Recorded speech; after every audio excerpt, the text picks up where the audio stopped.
E nesse mês, é um mês especial. A cidade muda, a atmosfera da cidade muda, as luzes aparecem, existe um colorido diferente em toda a cidade, casas, umas mais, outras menos, se enfeitam, e entra-se num clima de celebração, num clima extremamente festivo. Mas nós podemos usufruir dessas coisas, mas eu penso que nós, pela fé, devemos celebrar esse momento, eu diria assim, por trás do presépio seria a nossa primeira mensagem nessa noite. Eu soube que no outro domingo, debaixo de luz de velas aqui, nós ouvimos a grande promessa de Gênesis 3,15, quando o Senhor prometeu a vinda do descendente da mulher. Só que nós queremos voltar antes de Gênesis. Nós queremos nessa noite trabalhar o tema, no princípio, o Natal. Queremos dizer que o Natal, como disse um amigo meu recentemente, não é o plano B de Deus. O Natal é algo que Deus planejou. E nós podemos ver isso. Eu convido você a olhar o Natal da forma diferente que Mateus trouxe, o evangelista Mateus, da forma diferente que o evangelista Lucas trouxe. Eles trazem a partir da nossa história, mas João, diferente, ele nos chama a olharmos antes da história. Vamos, acompanhe a leitura, por gentileza, do Evangelho de João, segundo João, capítulo 1, eu estarei lendo os primeiros 5 versículos. Diz assim a palavra do Senhor: no princípio, é só para, eu esqueci de, não é por causa da minha amiga não, é sobre as crianças, se os pais desejarem, fiquem tranquilos também, tá? Para estarem ali na salinha delas. Diz assim a palavra do Senhor: no princípio era o Verbo, e o Verbo estava com Deus, e o Verbo era Deus. Ele estava no princípio com Deus. Todas as coisas foram feitas por intermédio dele, e sem ele nada do que foi feito se fez. A vida estava nele, e a vida era a luz dos homens. A luz resplandece nas trevas, e as trevas não prevaleceram contra ela. Até aí por enquanto. Vamos orar mais uma vez? Senhor Deus, nosso Pai que está nos céus, mais uma vez te rendemos graças, porque o Senhor é bom, a tua misericórdia dura para sempre. Agradecemos pela tua palavra que acabamos de lê-la. Nós aqui pecadores, diante de ti, pedimos a tua graça, que o teu Santo Espírito nos ilumine, e que a tua palavra faça sentido para nós, e que nós possamos, por meio da tua palavra, contemplar a beleza do nosso Salvador, a grandiosidade da nossa salvação. Pai, que o teu Santo Espírito nos ajude. Em nome de Jesus, nós oramos e pedimos, perdoa os nossos pecados. Amém. Irmãos, uma das coisas que nós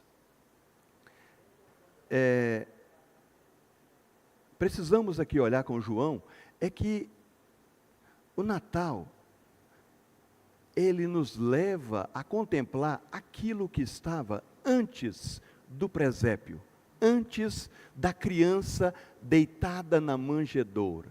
João, ele começa nos lembrando que a vida daquela criança, a vida de Cristo, ele não teve origem ali, e nós sabemos disso a partir da concepção. Mas ele nos leva a dizer que não só não teve início na manjedoura, mas que no princípio, o que diz o primeiro versículo da Bíblia? Só para ver se vocês estão ligados. Vamos falar juntos? No princípio, criou Deus os céus e a terra. O que João está dizendo fala assim, deixe um pouco as luzes do Natal e volte a sua mente para onde nós nem podemos conseguir, a não ser pela fé, voltar para o princípio. Você fala, quando o princípio? Antes do pó do mundo. Qual é a realidade que existia? Antes do princípio do mundo. João fala assim, o Senhor Jesus Cristo, antes de se encarnar, Ele estava no princípio. Por isso que aqui na Bíblia diz assim, no princípio era o verbo. Outra tradução diz, no princípio era a palavra. Na tradução grega diz, no princípio era o logos. Aí João, como ele volta esse evangelho, mais pensando para os gregos, você fala, por que João chama ele de logos? Por que ele faz isso? Porque João, ele pega um termo da filosofia grega e ele traz para nós.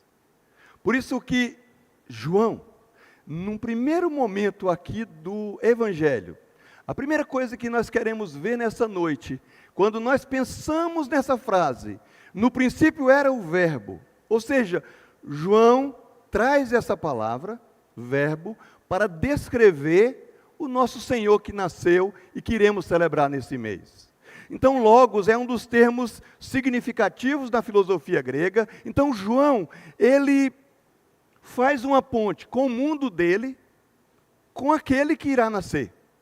Tem um filósofo grego que é Heráclito, um dos primeiros filósofos do século 6 a.C., ele refletia sobre o fato de que o mundo e as coisas estão em constante mudança.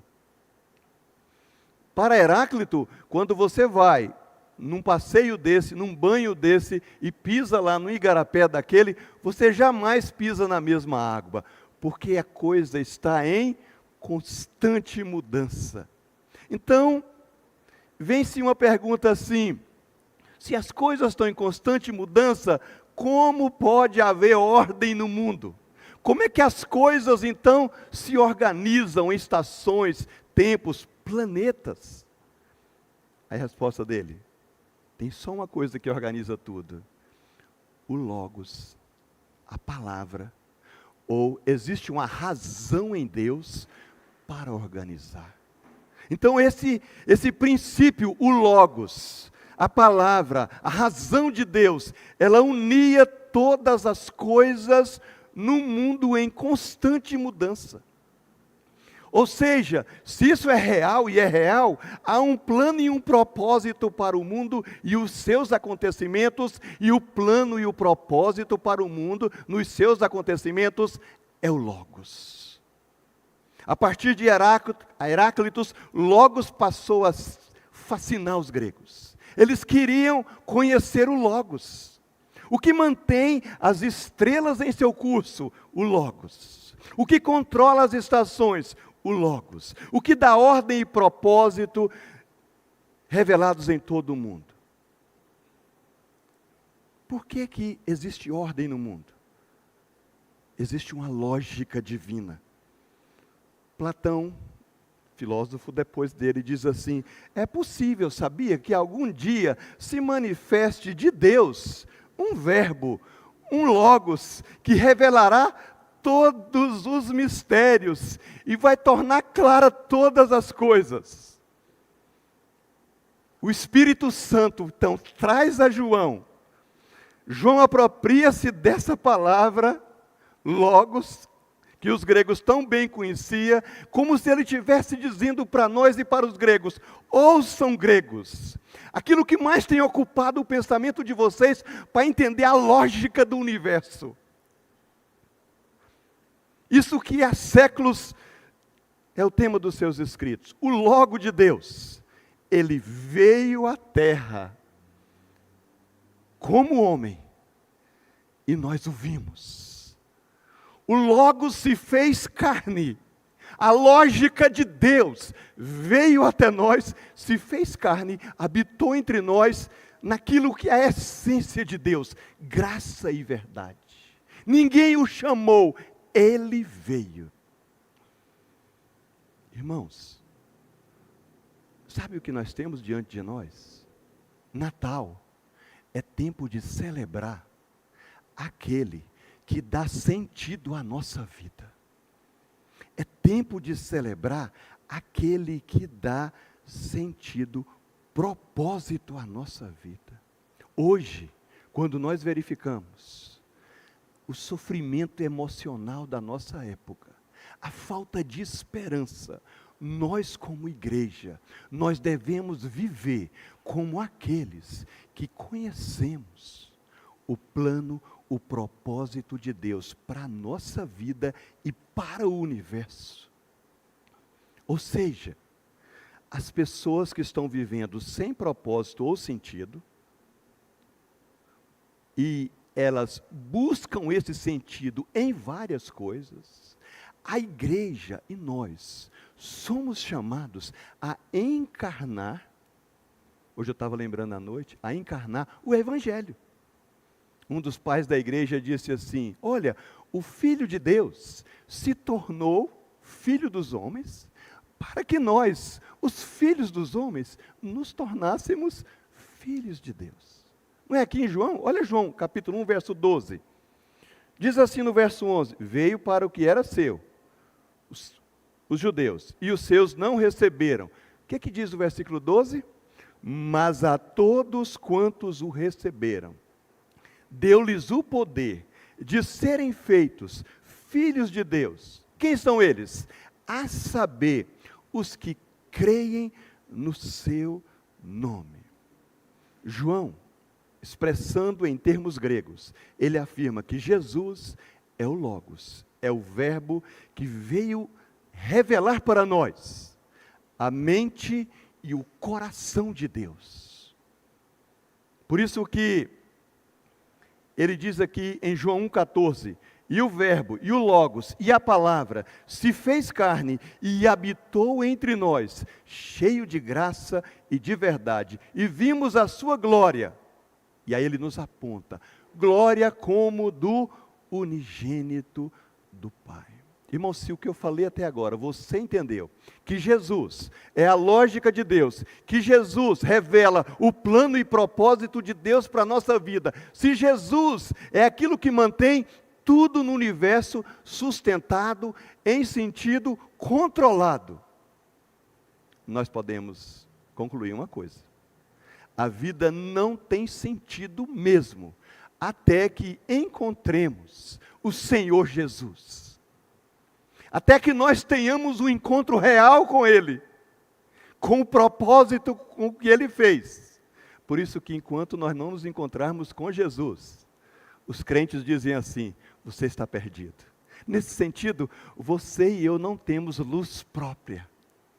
Aí você fala, como é que você afirma isso tão categoricamente? E a minha vida? Eu falei, tem outra vida superior. A vida eterna, nós não nascemos com ela. Dê uma olhada aqui no texto que lemos no versículo 4. A vida estava nele e a vida era a luz dos homens. Verso 9, quem é ele? A saber, a verdadeira luz que vinda ao mundo, o que ela faz? Ilumina a todo homem. Então, naquele momento que Jesus faz um discurso tão duro, em que os discípulos começam a se retirar, Pedro,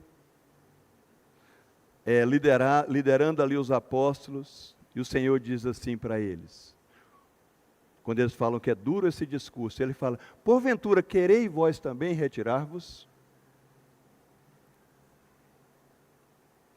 Senhor, para quem iremos?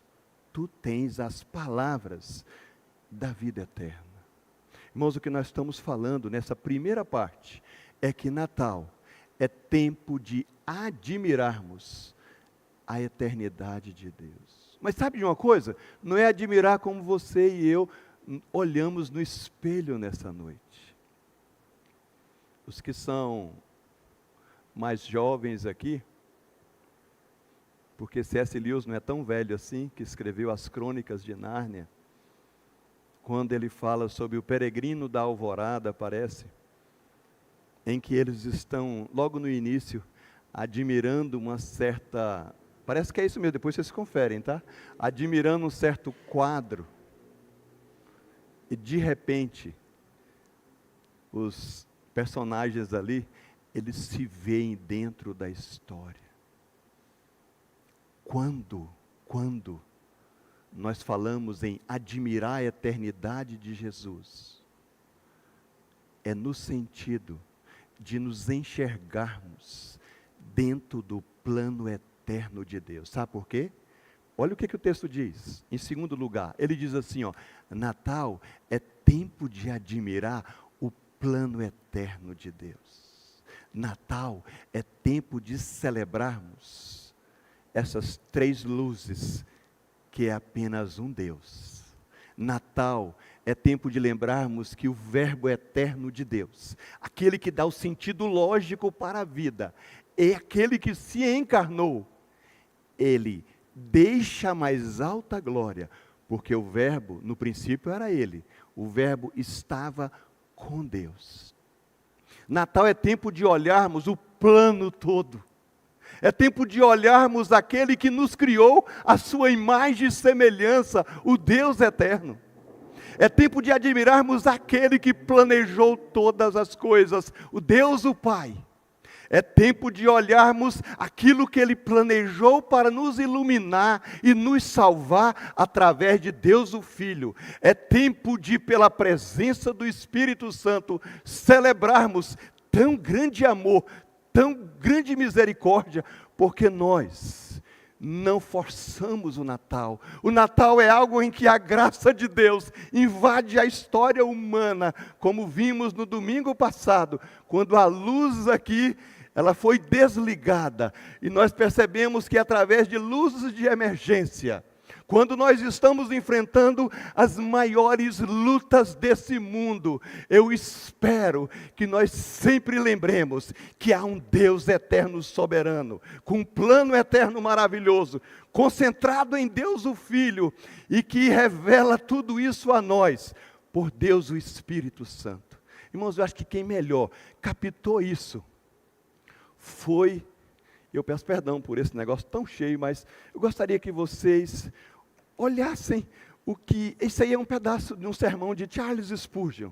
Eu acho que ele captou tão bem esse plano eterno. Nós contemplamos sim a eternidade de Deus o Filho, mas nós devemos maravilhar com o plano todo, o plano de Deus o Pai. É como se o Pai, por causa de nós, por causa das trevas, por causa da desgraça que invadiu o nosso mundo, por causa dos relacionamentos quebrados, por causa das famílias às vezes estilhaçadas, por causa dos conflitos entre pais e filhos, por causa dos conflitos entre governos, por causa dos conflitos políticos, por causa dos conflitos, ou seja, econômicos, por causa da desordem no mundo, Deus não nos deixou assim. O Pai, Ele poderia expressar essa aliança eterna entre Ele, o Filho e o Espírito Santo, dizendo, eu, o Jeová Altíssimo, dou, olha que presente, Natal é tempo de celebrar o presente de Deus, dou o meu unigênito e amado Filho. Há um povo que será, como aquela promessa de Abraão, mais numeroso do que as estrelas. Esse povo será, olha que bênção, lavado do pecado, preservado, guardado. Que bênçãos nós celebramos no plano de Deus eterno, guiado. E por último, será apresentado por Ele, por meu Filho amado, diante do meu trono. Que perdão completo celebramos no Natal, sem mancha, nem ruga, nem coisa semelhante. Ah, meus irmãos, que Deus absolutamente confiável. Eu solenemente me comprometo Sabe por quem eu juro? Eu juro por mim mesmo, pois não posso jurar, como diz a Escritura, por ninguém superior que estes, que agora dou a Cristo. Nós cantamos aqui à noite assim: aqueles a quem o Pai quer bem, esses eu dou a Cristo, serão para sempre. Irmãos, eu espero que você não estiver lendo daí, ouça. Serão para sempre objetos do meu amor eterno. A eles, o que mais precisamos? Perdoarei pelos méritos do seu sangue. Lhes darei uma justiça perfeita. Nós não podemos salvar a nós mesmos. Os adotarei. Nós passamos a ser filhos adotivos do Pai, tornando-se meus filhos e minhas filhas, através de Cristo. Que esperança! Reinarão eternamente comigo. Esse é aquele que estava com o Verbo. No princípio era o Verbo, e o Verbo estava com Deus. Ele tem esse compromisso que nós deveríamos nos maravilhar com Ele. Porque esse que celebramos, que é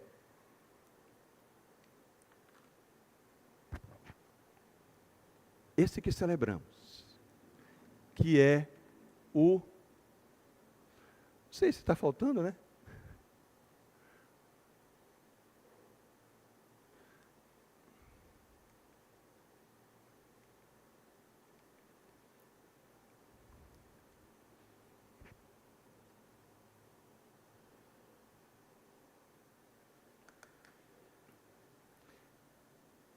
Em referência ao compromisso assumido por Cristo, ele poderia dizer assim: meu Pai, da minha parte, comprometo. Eu acho muito interessante Gálatas 4:4. É de onde ele tirou isso aqui. Gálatas 4:4 diz assim: eu me comprometo que na plenitude dos tempos, quase dizendo, eu nascerei de mulher, nascerei debaixo da lei, a tua lei será brilhantemente honrada, porque ele obedeceu perfeitamente a lei no meu lugar e no seu lugar. Tomarei sobre mim a forma e a natureza da raça decaída. Por isso que Natal nós celebramos a encarnação do Verbo. Viverei no seu mundo miserável e cumprirei perfeitamente a lei para o meu povo. Irmãos, a nossa justiça não tem valor nenhum diante do Pai. Por isso que ele fala: conseguirei uma justiça irrepreensível, que será aceita pelas demandas da tua justa e santa lei. No seu devido tempo, que perdão, tomarei sobre mim os pecados do meu povo. Tu reivindicarás de mim as suas culpas, sofrerei o castigo, para que eles recebam a paz. Meu Pai, faço pacto e promessa de obediência até a morte e morte de cruz. Engrandecerei a tua lei e farei digna de toda honra. Sofrerei o castigo que eles deveriam sofrer. Padecerei a maldição da lei, e toda a tua ira se descarregará sobre mim, é o que o Filho diz. Depois ressuscitarei, subirei aos céus, e sentado à tua direita, farei intercessão por eles, a fim de que nenhum dos que me deste jamais seja perdido. No último dia trarei todo o rebanho que tu, pelo meu sangue, me constituíste pastor. Irmãos, a gente tem diante de nós, no princípio era o Verbo, nós contemplamos a eternidade da lógica de Deus, que é Jesus que se encarnou. Ele estava com Deus, nós contemplamos o plano eterno de Deus. E essa outra pessoa da Trindade, o Espírito Santo, Ele se compromete, no devido tempo, vivificar todos aqueles que o Pai tem dado ao Filho. Como Ele faz isso? Mostrando a nossa necessidade espiritual profunda que não podemos suprir a nós mesmos. Ele fala: eu os levarei ao sangue derramado e lhes concederei fé, para que este sangue lhes seja aplicado. Irmãos, a graça do Espírito na nossa vida é: operarei neles todas as graças, manterei a sua fé viva, os purificarei e apartarei deles toda depravação, para que possam ser apresentados sem mancha e sem mácula. É uma das partes do pacto. Quando nós olhamos isso, nós aprendemos a eternidade do Senhor Jesus Cristo, que Ele é o próprio Deus. João diz: e o Verbo era Deus.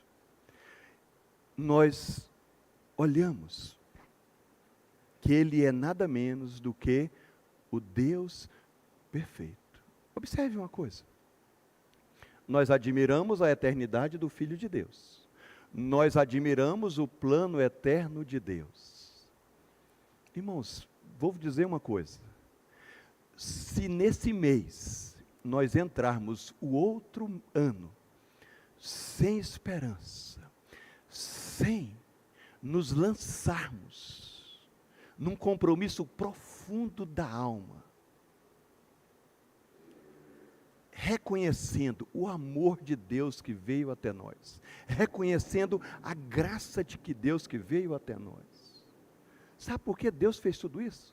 Porque Ele não tinha outra maneira de lidar com a nossa culpa eterna, porque a nossa alma é eterna. O que Deus fez em amor? Enviou para nos resgatar de nós mesmos, dos nossos pecados. Por que Ele se chama Jesus? Lembra de Mateus 1:21?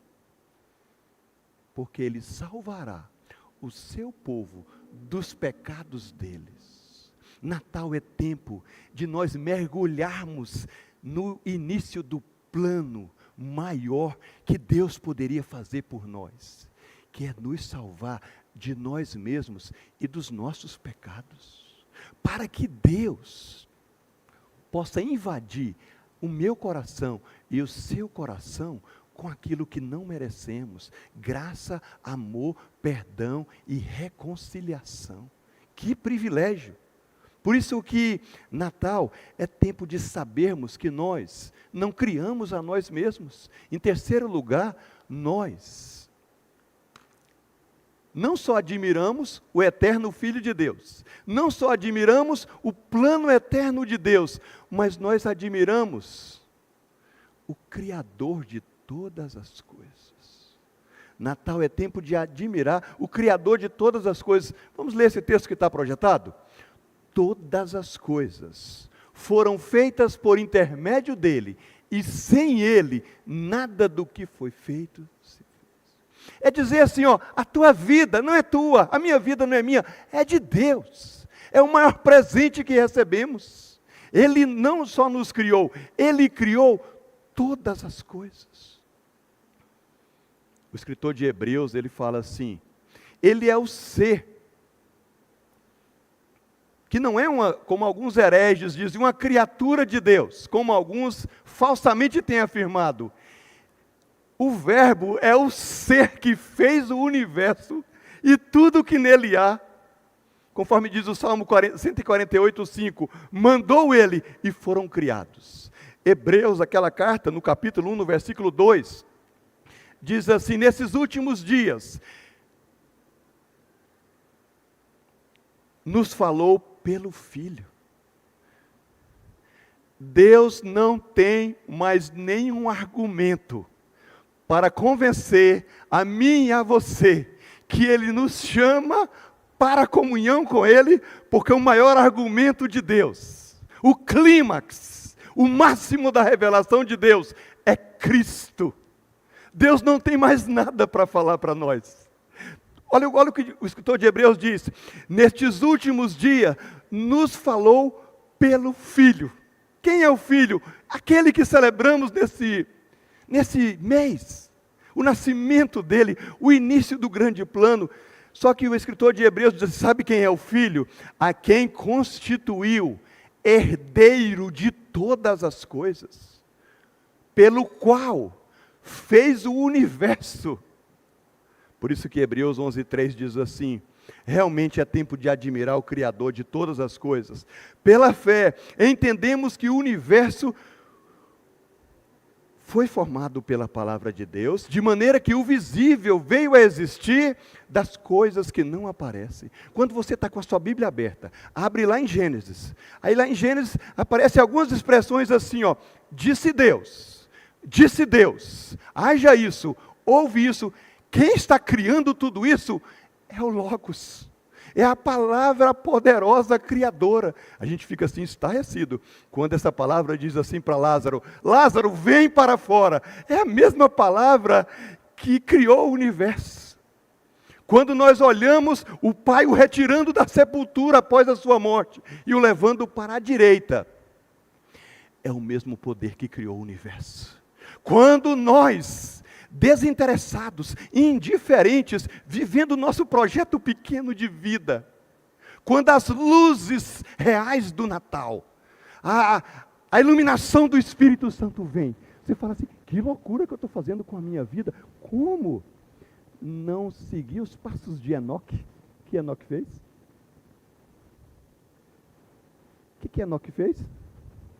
Andou com... E você com quem está andando? Por que não está andando como Enoque? Com Deus? Porque Deus. Você fala, o que Deus fez para mim andar com Ele? Porque Deus te amou. Não é assim que está lá em João 3,16? Porque Deus amou ao mundo de tal maneira que deu o Natal, deu o seu Filho unigênito, para que todo que nele crê não pereça, mas tenha a vida eterna. Deixa eu fazer uma pergunta, pelo que ouvimos até agora. Quem é o bebê que vemos simbolizados na manjedoura? Criança comum? Quem é para você? Quem é que Deus quer que nós identifiquemos o início do plano salvador dele? Enquanto nós vermos aquela criança como um bebê de plástico, um bebê comum, ou uma mera representação infantil para as crianças, não tem problema ver, porque normalmente é de plástico, é alguma coisa. Mas por trás daquilo ali, pelos olhos da fé, Deus me visitou. Deus veio me redimir. Deus veio me perdoar. Deus veio me chamar à comunhão com Ele.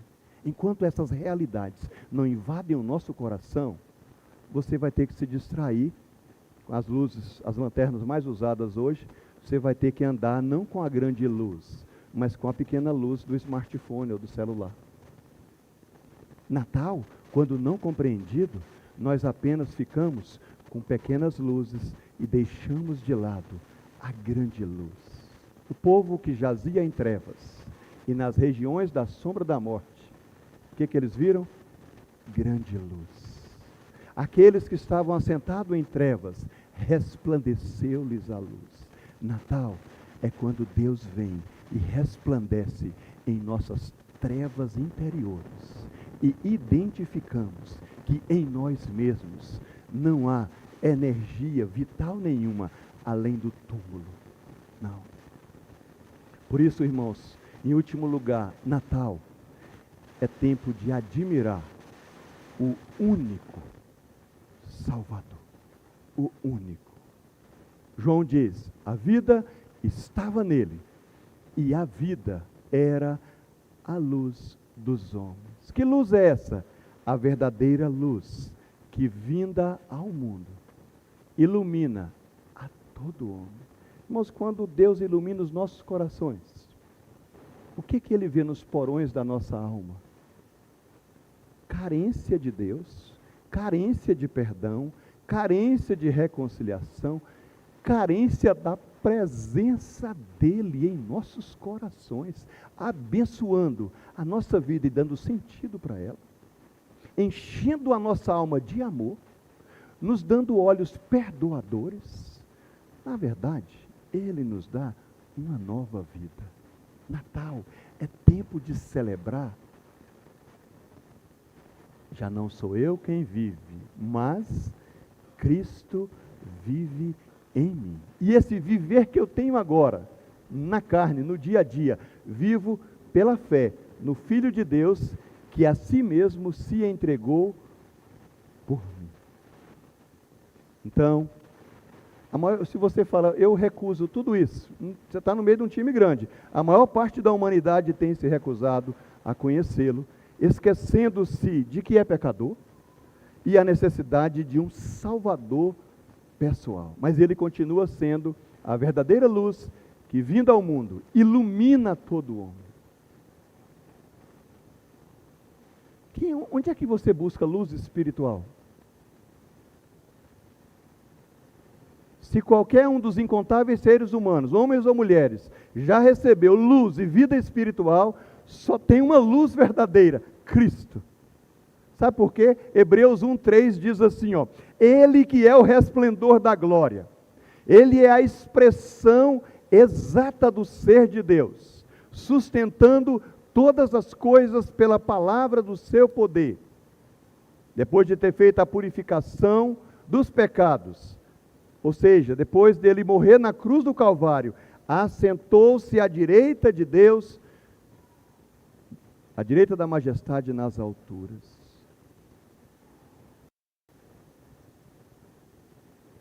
Vimos, em primeiro lugar, admiremos nesse Natal a eternidade do Filho de Deus. Admiremos, em segundo lugar, o grande plano de Deus. Admiremos o nosso Criador, o Criador de todas as coisas. Celebremos a Ele, mas também admiremos. E aí vem uma coisa. Quando eu falo para admirar o plano de Deus, é para você admirar de tal maneira que você se encontra dentro dele. Como? Criado à imagem e semelhança de Deus, como pecador, como reconhecendo a necessidade de um Salvador e olhando para o futuro. Quem te espera em 2026? O eterno Filho de Deus. Quem espera a cada um de nós? O mesmo Deus e Pai, o mesmo Deus o Filho e o mesmo Deus o Espírito Santo. Eu queria concluir essa última parte pensando assim, ó. Tem alguns dilemas que eu estou pensando em Jesus como Salvador. Tem algumas coisas que nós vamos ter que lidar e nós já lidamos com algumas. Jesus é o único Salvador porque Jesus é o Verbo que vem com a resposta a alguns dilemas da vida. O primeiro dilema: vida versus morte. Esse é um dilema que nós lidamos, qualquer época. Como é que é isso? Queremos viver, só que tem um detalhe: a taxa de mortalidade nossa aqui é 100%. Morreremos. Como lidar? O Verbo que dá sentido à vida, ele é resposta para esse problema, porque ele concede vida eterna a todos os que creem. Natal é tempo de resolver o problema do dilema, vida versus morte. Eu quero viver eternamente, mas eu morrerei. Aí vem João 11, 25 e 26. É uma palavra tão boa, ela normalmente é colocada só em época de velório, mas é bom a gente ler perto do Natal, para enchermos a nossa alma de esperança.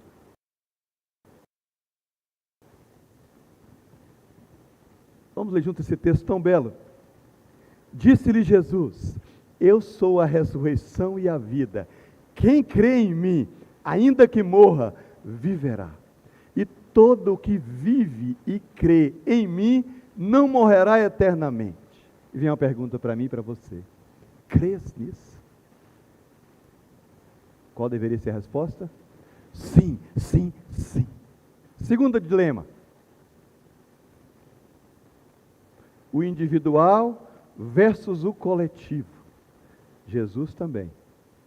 Não só vida e morte. Individual versus coletivo. Ele veio derrubar todas as paredes e transformar todos os que o seguem no novo homem.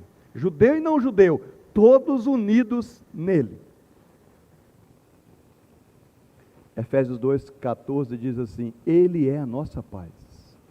No sentido de que Ele tem derrubado a parede de separação, a inimizade. Ele faz a paz, reconciliar-se nele, um só corpo com Deus, por intermédio da cruz. Terceiro dilema. Você já realizou tudo o que você queria na sua vida? Esse é um dilema. Vida e morte nós já vimos. Separação individual e coletivo também. Em terceiro e último lugar, o conflito entre nossas aspirações e nossas realizações. Sabia que ele resolve isso? Nós estamos aquém do que gostaríamos de ser e do que acreditamos que fomos criados para ser. Qual é a resposta?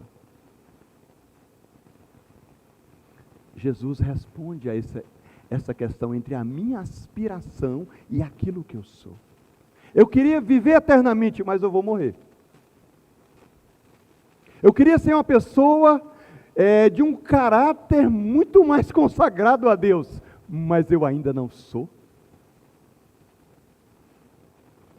Por que Jesus é a resposta a esse dilema entre nossas aspirações, o que desejamos e as nossas realizações? Romanos 8, 28 e 29. Vamos ler juntos esse texto?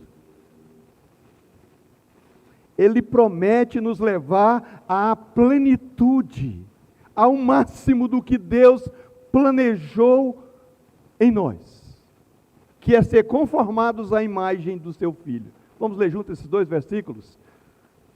Sabemos que todas as coisas cooperam para o bem daqueles que amam a Deus, daqueles que são chamados segundo o seu propósito. Porquanto aos que de antemão conheceu, também os predestinou para serem conformes à imagem do seu Filho, a fim de que ele seja o primogênito entre muitos irmãos. Talvez uma das coisas que você nunca considerou e que o Senhor Jesus veio resolver: a nossa alienação de Deus. É o pouco que experimentamos da graça dele em nossa vida. E a gente traz para nós, para a gente pensar e celebrarmos intensamente para a gente retornar para o final, a gente celebrar intensamente esse período, porque talvez você nunca parou para considerar isso, mas nesse período nós podemos considerar, em primeiro lugar, nós podemos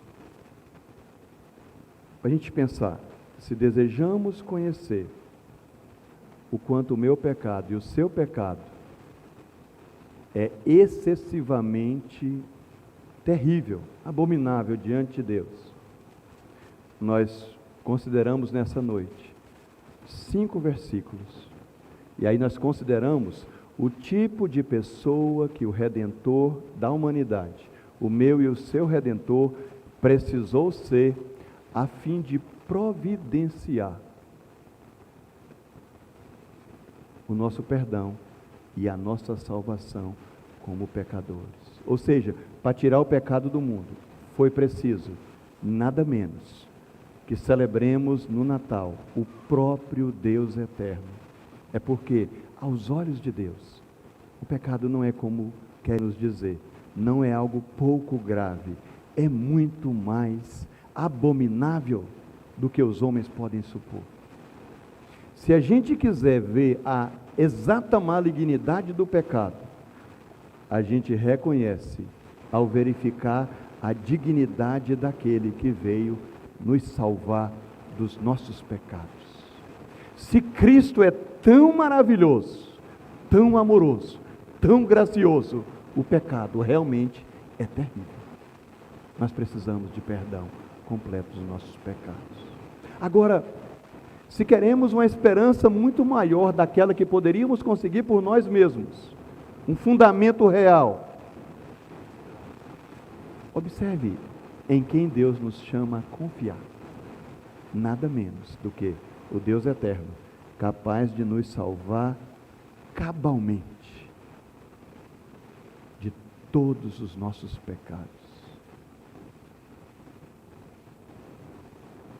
Natal é tempo de celebrar o que Deus planejou para nós. Como é que ele é chamado Filho de Deus? Já vimos que é Jesus, mas tem outro nome. Emanuel, que significa o quê? Só entendemos o Natal quando nós nos alegramos na promessa. Eu estou celebrando Deus em minha vida, Deus conosco, em nós mesmos. Nós vimos, ao colocarmos isso de lado, nos mostramos grandes pecadores, mas no Natal celebramos um grande Salvador. Ele é uma sólida rocha para apoiarmos a nossa vida. Por isso que Deus diz: eis que ponho em Sião uma pedra angular, eleita e preciosa, e quem nela crê não será de modo algum envergonhado. Não entendi nada do que o Senhor falou nessa noite.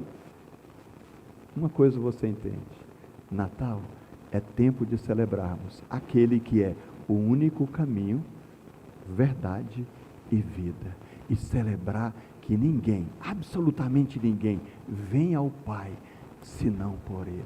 Que adianta um céu para estarmos, ou novos céus e nova terra, na presença de um Jesus desconhecido? Natal é tempo de celebrarmos, se ainda não começamos, a melhor amizade que nós precisamos durante a nossa vida terrena: andar com Deus por meio de Cristo. Que nós celebremos a vinda de Deus, mas muito mais, a vinda de Deus em nossa alma, nos dando vida eterna. Vamos ficar de pé, por gentileza, e louvar o Senhor. Convido os irmãos do louvor para adorarmos o Senhor.